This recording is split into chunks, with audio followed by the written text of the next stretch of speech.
Hey everybody, it's Justin from Check-in Easy. We have an awesome special guest today, Tori Klein, who is the director of UNLV Foundation and Institutional Events. She's one of our great clients and users of Check-in Easy, and she's here for a couple minutes today to kind of share some for her experiences with Check-in Easy and the different ways she's used it because she hasn't just used it for check-in. And then also, she's been doing events for a long time, and she's got some really great tips to share with you. So, Tori, thanks so much for being here with us. I'm delighted to be here, Justin. I'm a big fan. So, thank you so much for including me and inviting me today. Well, I just wanted to. The reason I've been doing events so long is because I'm old. I'm 50, and I've been doing this, if No, you can believe it, for 30 years or more, and in a variety of different capacities. So, but I'm new to the university and the academic setting. But at the end of the day, events are events. You have there are always guests that are more demanding than others. There are always people that have to be recognized. The paper list thing is cumbersome and difficult, and it makes an evening's event, when you have so many moving yeah, parts, incredibly difficult and challenging. And I've been looking for years for a tool that would really give us the ability, would release me from carrying around a notebook all night so that I could do the job I needed to do, which is to solve problems. I mean, right. we had over 75 volunteers work with us this particular evening. And I'll give you a little image of what the event was. Yeah, It was October 9th. Um, the foundation is the fundraising arm of the university. So all the money that flows into the university comes to the foundation first before it goes out to scholarships, to students, to the colleges. Um, we're only about 50, just over 50 years old. So a lot of our donors that started with us in the beginning are actually still alive. But we do have an older donor base, as is often the case in most universities. This event, traditionally, we have about 500 guests attend. Last year it increased, we had over 600. This year we secured wow, former President Bill Clinton as our keynote, and we wow, knew we would have a large guest list. And it ended up being over 1,000. wow, So, yeah, and as a result of that, because his fee is so big, we also had to sell. It cost a lot more to put on the event, right, and before we could actually get to the point where we could commit and send out invitations, we actually sold. This event is fairly inexpensive in terms of what it costs our attendees, but we haven't been charging for it for very many years. So the concept of selling tables at high prices is really a new thing for us. mm-hmm, But before we started, and before we actually mailed the invitation, we'd sold all of our $20,000 tables. We had four price points of our tables: 20,000, 7,500, 5,000, and 3,000. And our tickets were $200 a piece. And we okay, really only had a few left of the 3,000 and the 5,000 tables by the time the invitations dropped, which is remarkable. yeah, Bottom line is, every single table level had separate benefits because we had to make those $20,000 guest table purchasers feel right, special and down the line. So, as if it isn't complicated enough to take care of over 1,000 guests at a dinner, we had two simultaneous receptions at the same time. Um, there were all the guests at the $20,000 tables were invited to attend what we called our chef's reception, which was for VIPs. We had all the guests, or two guests from each table at the 7,500 point, and then all the guests from 5,000, 3,000, and the ticket holders went to the main reception that was held in the area just below the ballroom where we're holding dinner. right, So that was complicated in and of itself. So it meant when we checked in guests, we had to know, as we checked them in, which reception they were going to, and therefore as well as what table they were going to. That was really important from the get-go. And it's complicated. If you're doing paper notebooks, you realize you're looking, it's just a lot of information to share. totally, So Check-in Easy actually solved a lot of problems for us because we realized in order to make Check-in Easy smart, we had to think through those key, how to define the key components to make it work. So when guests came up to us, we had their name, their last name, the number of guests that might be with them. mm-hmm, And then we had a code that was for the special reception, and then we had another code. We had another bit of a moving part. Once we got guests seated at the dinner, about 20 minutes tray was served, we moved 4 guests from the top tier tables into a private photo session with President Clinton. All those guests had to be pre-vetted by the Secret Service, so we had each one of those tables had a development officer assigned to that table to go and get those guests and move them out of the room into a separate room to do the photo, queue them up, photo line, get their photo taken, and then we had to meet them and then bring them back into the room so that we could finish up the program and have Clinton speak. And we had to do all of that from 5:15 and end it no later than 9:15. And we did it. But it was check-in easy without a doubt that made the difference. I just want you to seriously know that. So when guests arrived, we had 9 check-in stations. They were manned by hotel school students that were supported by my foundation staff volunteers. And so when a guest checked in, it was really simple. They entered their name and we found them and then we checked them in. But there was a code next to the name that had either had a special code that said X if they were a VIP. It had their table number, and then it had BC if they were going into Clinton. So if, for example, and we also knew if their table number, if they were odds, they were seated on the left side of the room. If there was an even number, they were seated on the right side of the room, which also helped us logistically when we were getting people to their seats.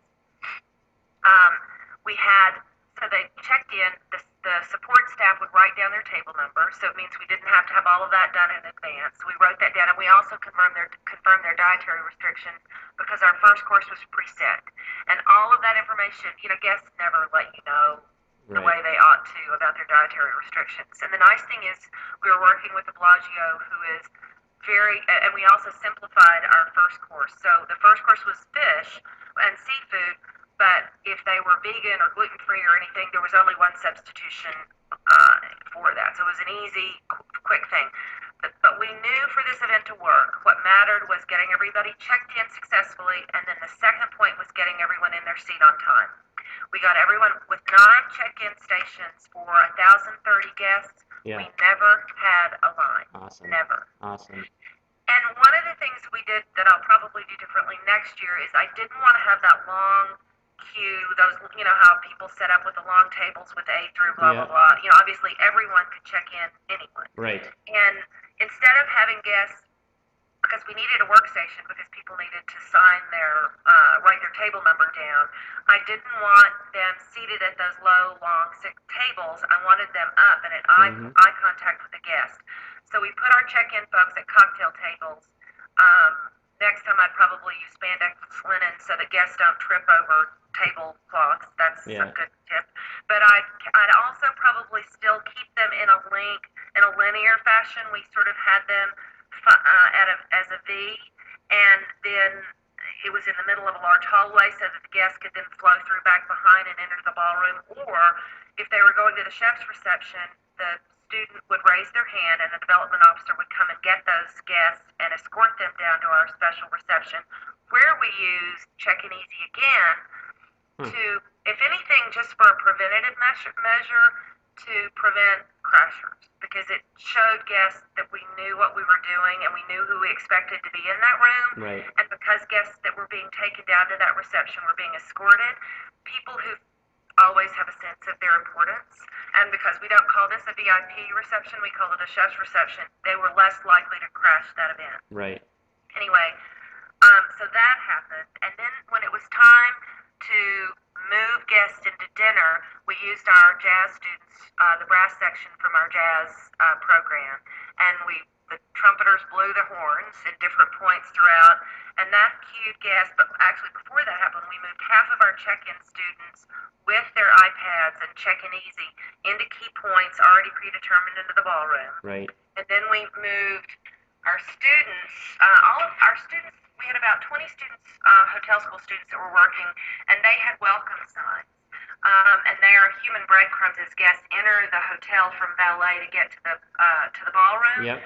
On the back of their sign was the floor plan. Wow. And so we used those students at 6:10 when it was time to move everybody in. We moved those students with their signs into key points in the ballroom. So those 20 students plus the 5 check-in easy iPad students got every single guest down and in their seat, over 1,000 guests in less than 15 minutes. Wow, that's And it's awesome. impossible. It felt like a miracle because this is a heavy networking event, and people love to visit, and they just don't sit down. So I highly recommend trumpeters if you can get them. I highly recommend giving your guests a tool to be able, additional ways to find their seat, and then Right. thinking about how you use Check-in Easy beyond just check-in. You use it as a resource to help your guests. They're incredibly appreciative and helpful. And it also helps you in the ballroom when you've got people that don't know, that are that are taking care of their own seating and deciding that they want to sit at a table of their own design. Yeah. It's a quick way for some people who are empowered to be leaders in the room to go in and solve those problems on the fly Right. instead of making the hotel solve those issues. Right. I never thought about that, and I didn't really think about using that until the evening, and it really was a wonderful solution, and it was helpful for the hotel. Did you, at the end of the event, like reconcile the list? Like last year's, did you guys do it by hand, and now you're able to kind of just log in, download the list, and it says, Stacy Smith checked in at 4 or 5 p.m. Did that save you guys a lot of time? Did you kind of utilize that function? Well, we were really normally by the time we finish the event, we're so exhausted. We're focused on the financials. Yeah. That's what matters most. Right. But by the time we get to the reconciliation, honestly, we at some point, sometimes months later, it gets they check it all off back in Razor's Edge. That's Right. the tool we use. Yep. This year, it was amazing. We printed a list once we got our dinner committee together. We printed a list of the folks that had not checked in because we wanted to find out if anyone else had seen them. There were some people that we knew off the bat that Right. had bypassed us, that we knew that were there, but we wanted additional eyes. Right. So we were able to figure out that there were about 50% of that list actually did attend, and either their friends, they found their people and they moved them in or whatnot. But there were about another 50% that actually had paid and didn't come, and that was helpful for us to know. It'll be helpful for us in future years, a few more years, as we aggregate that information to see if we can have a bigger wait list, for example. Right. Because we start sending people away, and if we have a wait list and we have those guests come, odds are we'll be able to accommodate them. That's Right. very important. And that's the other thing that Check-in Easy is great for, because then we really know where our empty seats are. Right. We've never known that. You don't know that with a paper form. It's all about, it requires eyes. And do you have to confirm it in the room? Yes. But checking it, you can take that with you instead of gathering up all the notebooks and figuring that out. Yeah. You just take one iPad in with you to go and confirm the empty seats in the room. It's incredibly powerful. Reconciliation after that one meeting took us, a second? Yeah. Because we had the Razor's Edge code as part of our record. Yep. And it was a simple process that our technology team had handled, as opposed to the events team, who's already focused on other events and other event modules in Razor's Edge. So that was an incredible, helpful back-end thing to remove off our to-do list. It was incredibly helpful. But I think, the whole gist of it was just the fact that it made the event so much easier. We had, we worked in conjunction. The Bellagio was really helpful. We had 5 iPads that the foundation owns up front. Yep. But we knew that wouldn't be enough. And instead of buying them, because we'd engaged the Bellagio up front about our plan and working with you, they had 9 iPads that they allowed us to use. And they didn't charge us for it because they wanted to understand the process and they wanted to see what Check-in Easy was about, because hopefully they'll be able to share you with their clients in the future, which was terrific. And so we had 14 iPads at our ready to be able to use for the event, and it was amazing. So on your, just because this is a question we get a lot. So you had 1,000, and I guess this was your first year. You might tweak it a little bit next year, but you had 1,000 people kind of at your front gate to just enter. You had 9 iPads. Yes. And there was really no line. I mean, did that move really smooth? Yeah, it was terrific. There was no line, and the guests were thrilled. One, they loved the fact that they felt like they were at eye level with the students. Yeah. And they could engage with the students, and it was quick and easy. And 2, they loved the fact that it's just going to events, that's always such a cumbersome thing. I hate it when our incredible VIP donors, people who are, Steve Wynn and Lane Wynn and guests who built Las Vegas, Bill Boyd, when those, the Fertittas, when they walk up to a student and say, and have to queue up into a line. It's so terrible when they have to get in line in, A through E and whatnot and Right. say, I'm Bill Boyd or I'm Steve Wynn. But I'm telling you, a lot of times the students don't know, and our Right. staff sometimes doesn't know. Right. And this way, we also utilize the development officers as our guests were arriving. They would assist with the process. They would keep an eye on for the open tables and then take people right up to them to check in. Oh, I'd like you to meet Elaine Wynn. Oh, Right. Mrs. Wynn, we'd like to check you in. It was that simple. So that way the student that had the last name, they felt like it was. All I know is our donors loved it, and Great. you ought to be getting a lot of calls for it because I know we've been getting calls about it. So it changed the way they think about that process, and at the same time, when they saw the students in the room with the iPads, Yeah. that let them know that they had additional support. So it was great. Great. It's the single biggest change we've had in our events Yeah. that we've made to our events that worked exactly how it said it would, and then some. Normally when you make a big change when you do events, there's always some sort of hang up, some sort of snafu. Things don't work the way Yeah. they say they will. They're just, I mean, you did it. It was great, and we were so incredibly thrilled. And I think people were blown away about it, and they were also thrilled. We feel like here at UNLV, since we are, we're hospitality, innovation, really at the heart of it. Yep. That here at UNLV, we need to be at the heart of hospitality innovation as well. And so you gave us the ability to do that, and it was incredibly affordable. It was incredibly simple. Good. You couldn't have been more gracious and easy to deal with. I know we had a lot of questions in the front, but I'll tell you, our IT guys are absolutely the ones that say we can't do it, we can't do it, we can't do it. Yeah. And you blew them away, and they completely said we could do it. I say it's called checking easy, not checking hard.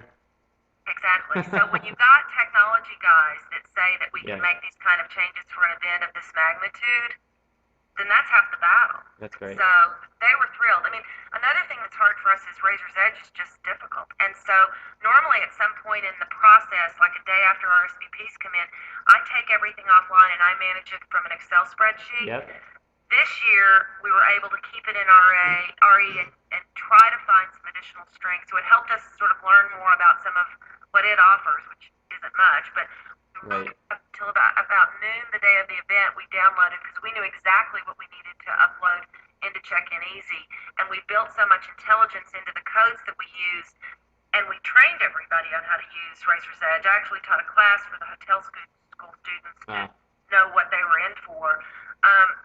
But we were able to upload the information about, I said we pulled it out of RE at noon, so it was in Check-in Easy at, 12:02, and we were ready, and so everything from that point we added in, so it was really incredible.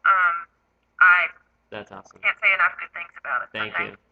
All right, well, this was fantastic. I think people watching this will definitely get a good sense of using it for colleges and universities, especially a lot of our clients use Razor's Edge or another kind of CRM system like it. And, I mean, thank you so much for your time. This is great. It's my pleasure, and we love working with you. Same here, same here. And I'm sure we'll be talking to you soon for your next one. I hope so. Yeah, we've got an estate jewelry auction that we're going to be doing on December 3rd. That is a whole nother process. So, yes, we will be in touch. All right, fantastic. Thank you, Tori. Thank you so much. Bye. Bye.